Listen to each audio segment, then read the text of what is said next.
Hey guys, and welcome back to our new family, the Norcross family, the new lords of the High Lordship of Brightwater. And we've got some plans scheming right now. We're not in a great position just because of our own strength, but we definitely have some possibilities thanks to claims and etc. And as we can see what's going on in Highgarden right now, the Red Wines are attacking for the Lordship of Old Town. And if they can get that, they'll basically have the southern coast there. And Old Town is definitely a good place to have. It can have quite a few soldiers, and if you have obviously the ones underneath it as well, which the Red Wines actually do. They have all the ones underneath. They just don't have Old Town itself. Also, last time I talked about the fact that with the Overtons, I was a bit confused why our brother, or, Van Yonger's brother, Alaric was a Hornwood, because we definitely did not marry her matrilineal, but it says we did. Now, I said in a previous game that I played that I'd noticed this happen, I thought, as well, but I thought maybe they were just matrilineally married. But I'm pretty sure we didn't. And it seems to be there's a bug in the game that when you have a baby, when someone gets pregnant, and then the father dies before the baby is born, the baby will be of the mother's dynasty.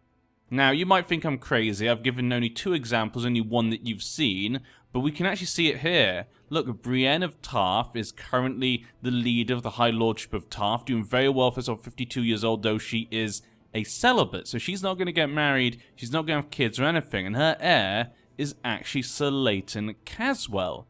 And you think, wait, why a Caswell? And so her brother, yep, is Leighton Caswell. That was Selwyn Tarth's son. And so that must have been with his last wife. And that says it's matrilineal. Now, there's no way the AI would have married matrilineal when he is the lord of his house and he only has a daughter. There's no way the AI would have done that. So if we look at his death, died the 15th of the 6th moon, 8302. Leighton Caswell was born on the 13th of the 7th moon, 8302. So 6th and 7th. So he died a month before his son was born, and then his son turned out to be a Caswell. So I'm pretty sure that shows the game is bugged, and he should actually be a Tarth. I'm pretty sure that confirms it for me. So we're going to have to keep an eye on people. Like, if we see a family that's in charge, we better check their family history and make sure they actually are that dynasty and it's not part of the glitch. So we're going to keep that in mind in the future when we look at families. We'll say, okay, no, it may say he is a Hornwood, but actually, no, he's an Overton. Just want to keep that in mind for you guys because that's something that's bothered me. Hopefully they'll fix that in the next update, but maybe it's just my game. Love to tell me in the comment section, have you noticed that in your games? I would love to know. Now, let's get back though to us though. House Lannisters ruled the Kingdom of Castle Rock for many generations. The Lannisters have declared themselves as kings. This is so weird. All the main houses are declaring themselves kings. I mean, it's not to be unexpected because they do start with a lot of men. But when I've played in Shattered Realms before, they don't normally do it. So it's kind of cool to see that it is. I mean, I'm sure many of you who do like the normal houses are probably quite happy. And there's still some other houses that are surprising, You got the Leffords there doing quite well. You got Tarth doing quite well. You got Darry. Of course, up here we got the Lips family. Up here we got the Pirate Lords of the Duhhhh. And of course, we've got the Overtons up here in the north. So, it's not completely the families we know and, love to hate or love to love. But it seems to be a lot of them at the moment. But, okay, that could be good. That could be a threat then to Highgarden. But I want to get Dunbridge. This is what we're going for next. We've now got a Duhhhh claim on this. They only have 100 men.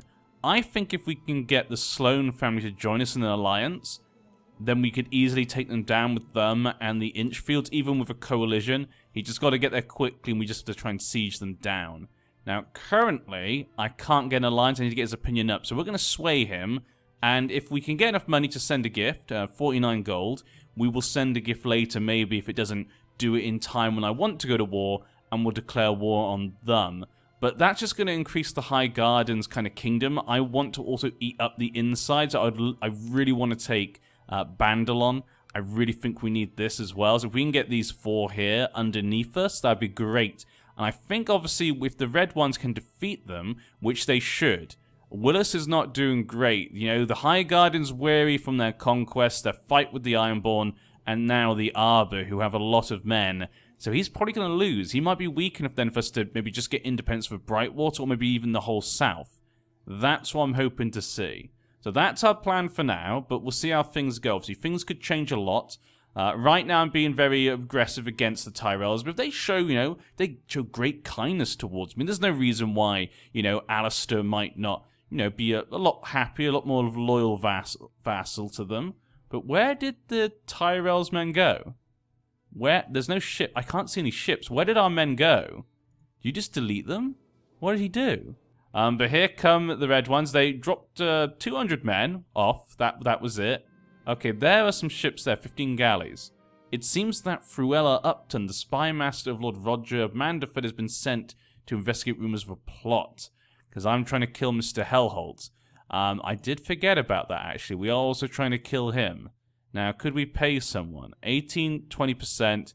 We don't have the really big percentage we saw before. There was like a 70% before, but 18, 20, that goes about 38%.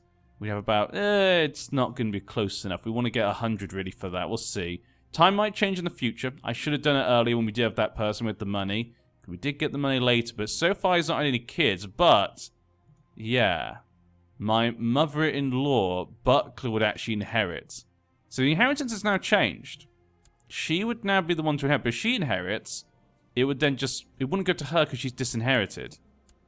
And those Norcross kids, last time I thought it was going to be them. There's also those kids by the brother. So why not them? Ah, interesting. Why the mother? Did he change the thing? Cognatic Dornish primogeniture? Okay. That's okay, fine. We'll leave it be for now. Whatever. There's a chance we could get Hellholt, especially if we just go into chaos, and also my children will hopefully get a claim upon it. My wife does have a weak claim as well, so we could always just push her claim at some point. Just as Master Davos is doing a superb job. We're having trouble in the town and the castle. Which one? Let's send him to the castle, because we don't have many men right now. We need more. 130 men. Shouldn't be too much of a problem here. No for now. My most valued vassal. I've come to understand that you and the Lords of the Realm are struggling to finance the upkeep of the levies committed to Highgarden's war. Therefore, I hereby grant numerous tax concessions. Excellent. So there we go. Okay, so Willis is trying to appease us right now. He's 56 years old. His son is Prince Derek the Evil. If he takes over, there might be a bit of chaos. He's named the Evil. I can't imagine he's that good. But obviously, the Red Wine's men, that we don't see them, and I don't see our men. I'm kind of confused about where our men are. There's 193 men. They're there.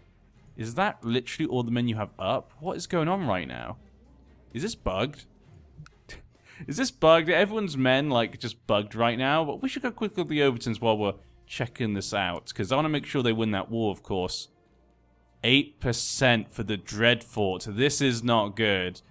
Bug has ruined everything right now. They've got 800 men. His father just died of flu. They have 900 men. No one has any men. But it is Torrhen Stark who is in command of this. Leopold Stark, yeah, his wife, the Bolton girl. Damn. Has anyone joined that war? No, okay, no. Widow's Watch has left. So he's got 1,800. He should be able to win then. They've only got 900 men. He can't capture it, though. That's kind of the problem. Though he has already occupied a couple of things. But actually, that's Bug. Bug is occupying them. Bug is winning at 79%. Damn you, Bug. Why did I ever... I mean, like I said before, it's not my fault. It's my son's fault because he treated them badly. Ooh, Castle Rock has a nice little orange colour there. Huh. Kind of like it. These are dark days. My brother Mark has been growing weaker and weaker over the last few weeks. He has got the bloody flux. So he's currently in Goldshire. Huh. So you didn't even come home after all this time. Even when we took Brightwater, you could have come home then. You still didn't, did you? Okay, I wasn't going to go to war yet with Dunbridge because I was worried about their men. Because the Arbor has a lot of men, but it looks like the Arbor's not bringing all its men, so I think we'll be fine. Let's try and send a gift to them. 49, it's cost me all my gold, but I think it'll be worth it. Because even though we're trying to sway him, nothing's popping up. So I'm just going to send a gift. Hopefully that will be enough. There we go. Gets us the alliance there. Perfect. No longer need to sway him. So we now have them in the alliance, and we have, of course, the Inchfield family, Owen Inchfield. And in fact, I think actually his son's wife is an Inchfield. So Sarah Inchfield right there. The Inchfields have quite a lot of power here in High Garden, potentially. If we go to war with them, even if people come to join, I think we should be okay at the end, because both of them have got like 1,000 men. It's 2,000 men. We just need to siege it down, which they have 300 for. We should be fine. They can't siege me down. People might come in to protect them, but I think we'll be fine. Though, of course, this is just a de jure war, and we'll probably keep them as our vassal. Apologies for the dogs in the background. The dogs are apparently protesting my war right now. I'm not sure what's wrong with them. Butter, if you can hear them, maybe you guys can't hear them. Butter! Butter, it's okay. We're attacking the Dunns. It's okay. The Overtons will be fine. We'll go check on them later. God, silly puppy. Apologies if you couldn't hear them. Oh, but the alliance has broken down. What's happened here? Oh, so is it because my brother died? No, it wasn't that one. Which one was married? What is our alliance with them through? Who did we marry? Wasn't him. Wasn't him. I can't remember. Oh, yes, he died. So my sister's husband just died. She did give them a kid, but that was it. Now, we can't re-establish this alliance. And I don't think there's anyone else we could marry. Yep, okay, so we can't re-establish that alliance. But hopefully they'll join us just for this war. And that's all we really need. Can they take this down? They can actually take that down. But hopefully our allies can just destroy them. I would like to tell them to just go attack them, but I think we'll be fine. They'll be okay.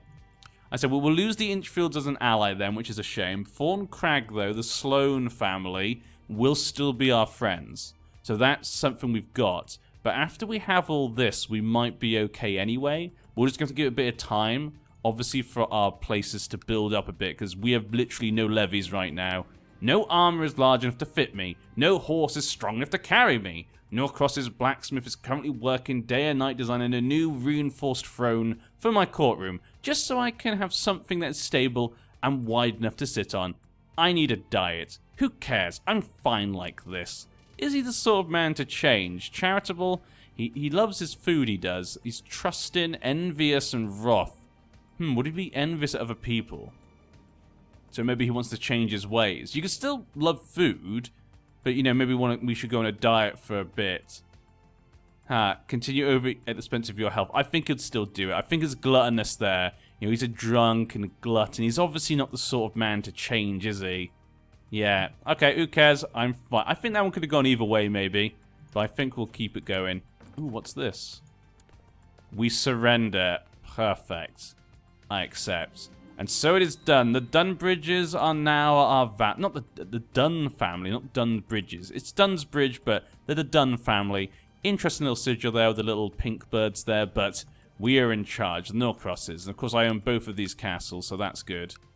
But the actual High Lordship, this High Lordship itself is not that strong. If these three can get built up a bit, they would be okay. But, I think maybe we should have gone on a diet. Oh no! Lord Alistair II has taken his last breath at the age of 43. He died from too much drinking. Known to have angered the High Sept, and Alistair was declared an anathema of the faith. A wicked man, Alistair will surely have to answer for his crimes before the Seven. Lord Hobart, merely 11 years old, the realm is left in the capable hands of the Regent and Council. Long live his rule. Well, guys. Well. I guess that means we'll be moving on. Alistair Norcross is dead at 43 years old. He died from too much drinking. So it wasn't the food in the end, but I think generally overall we could say it all fits together. But I'm kind of sad. We actually did quite a bit in a very short amount of time. And if we just gave it time for peace, we could have done a lot more, I feel like. It's the true accounts of Adam of Duskendale. Yep, it's a massive shame there, but we're going to have to move on, guys. That will be the end of the Norcross story. No scheming and stuff for us. And go on looking back north. How's that going? They made peace with the Boltons? Yeah, they made peace. No, white peace. No, bug. You fool. But Vanyonga is defeating him, so... And look at this. What is going on right now when it comes to Pike? There is a war to increase council power. So Theon is losing a bit of control here. He's given a bit of land there to a Greyjoy, a Darken, Ironmaker, the Bane of Oakenshield. Some great names there. But that will be the end for the... I'm kind of upset. I mean, it's kind of nice what we made, a little thing there. But I wanted to see the Highgarden fall. I guess we'll have to see it playing as another person. We'll see Highgarden fall against the Red Ones, hopefully. And maybe some of the people will rebel against them. But where we end up next, it's up to you guys to decide. So a massive apology to everyone who was enjoying the Norcrosses. I do apologize. There's nothing I can really do. He died, and that's the aim of the game. That's the rules you've set. That's the rules. I can hear Butter scratch. Butter, stop scratching the door. We're all upset the Norcrosses are dead. God, he's been a pain in the butt today, he has. Sorry if you don't know who Butter is, he's my dog, but yeah. But yes, apologies for that. There's nothing we can do. So, what will happen here, you're going to have a vote this time. Again, as usual, 5 characters. You guys can vote in the straw poll. But it will only be up for 1 day. So that means the next day you'll get a video just as usual, and we'll start straight away. So if anyone's watching this a day or 2 after, I apologize. You're not good. Your vote is not going to make a difference, but we need to be quick on this. You need to be quicker at following the series. But yeah, I'm kind of disappointed in that, but that's something we can't always control. The fate of our characters is not something we always have control over. So let's see who our 5 choices are. I'm sure those who didn't like the Norcrosses will be very happy right now. So number 1, we have Renly Baratheon of Storm's End. He currently controls these 3 parts right here. And he is at 57 years old. So if he did die, we would play as his son. And remember, that Norcross guy, it wasn't like he was old. He was 38 when we started as him. That's not really old. So I really don't feel like I can make an exception for him. But yes, Renly is 57. So if we play as him, we will also play as his heir. So that's something to keep in mind if you want to choose him. He's also the Lord of Estermont as well. Ah, so he's actually got Estermont as well. So he's actually got quite a bit of places there.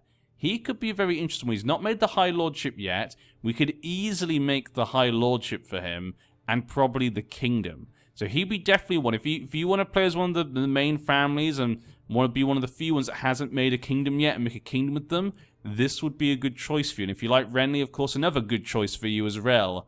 So maybe not a bad choice for some people. Maybe a bit too easy. Maybe some people might find that a bit too easy. So let's see what else we get. Number 2.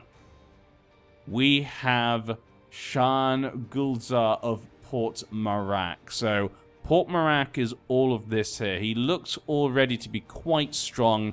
A very good position here in the east. Very close to the city of Karth. Slaver's Bay over here, and of course Yeti over here. He's currently 23 years old, so quite a young man. So if you want a young man, he'd be a good choice. Again, though, he's starting with quite a lot. More than probably Renly does have. So this might be quite easy. But then again, maybe you want us to see us build something in the east, maybe something big, take the whole island and invade the coast possibly. It could be a fun one with that as well. Number 3 then. We are back to Westeros, and it's Lord Bonifer of Rushmore of Silver Springs family. So specifically, this is in Rushmore right here. So we'll be underneath the Freys, we'll be above kind of a river run, so that would be the Tullys. We got the Red Fork here, Dickon the Hunter. So quite a few people surround him. And obviously to the east as well, Darien. To the west we've got Pike. But there's a lot of room here to expand, though I don't think Rushmore's a very good castle. This would be very similar to the Overtons or maybe the Norcrosses, but without really... The Norcrosses, we were underneath someone else. But that could be interesting for someone if they want us to go in that similar position like that. He could be a good choice as well. He's 32 years old, so again... Not really an old character either. So if you want to go to the Riverlands, where there's quite a lot of room left, no kings there right now, that could be a good choice for you. Choice number 4 then. We have the Far East, Count Munuk. So Munuk is the Lord of Jingqi. Now, Jingqi is currently at war with the ancient city of Asai. Not sure why he's currently at war with them, but apparently he is. I don't know the situation's like. I don't know how strong he is. Jingqi, I'm not sure how strong that is. I think it's a capital, though. I think it's a capital, and the capital's over here in the east and will be quite powerful. So he could be a secret power here in the east that actually has a lot of men, or maybe he has no men, and will be kind of in a lot of trouble over here. But if he wants to go to the east even further, he's a good choice, and he's currently 18 years old, so very young. No chance of us, well, still a chance of us dying early on, but you never know. And the fifth and final choice that you have is... Dun dun dun dun dun dun. We're down to the Summer Isles. Lady Luja Kano of the Lordship of Cone Forest. So Cone Forest is actually underneath Lotus Point. So you've got quite a big little lordship here. The Principality of Lotus Point. She is actually the Lord of Cone Forest right here. So if he wants to be a vassal again, this is the only choice we've had so far for this one. If he wants to see the Summer Isles, this could be a good choice as well. They seem to be actually building up pretty nicely. A lot of little places have got 1 or 2 places, so not too bad. How old is she? She is currently 30 years old. So a lot of interesting characters there. A lot of different things. You know, some in Westeros, some in the Far East, and in the Summer Isles. Sadly, none in Essos, the Free Cities. We never get someone in the Free Cities, or much even Slavers Bay, so maybe in the future that will change, or even Dothraki or something, or even Beyond the Wall. Many places aren't popping up, but I'll leave it in your guys' capable hands. Remember, it's only for one day, guys, so there'll be another video straight away tomorrow, so don't feel like we're missing out. Remember, this is less about each family, this is more about the story of the whole world right now coming together. So don't be sad for the Norcrosses. Our son, Lord Hobart, will continue our plans, and he now has 3 places, so we've done quite a lot for him there. He's got a good little ally there as well. We'll keep an eye on everyone. So until tomorrow, I'll see you then. Hopefully Butter will shut up next time. Damn you, Butter, you stupid puppy. But I'll see you soon. Have a good one. Have a good morning. Have a good night. Have a good evening. And have a good tomorrow, of course. See you then.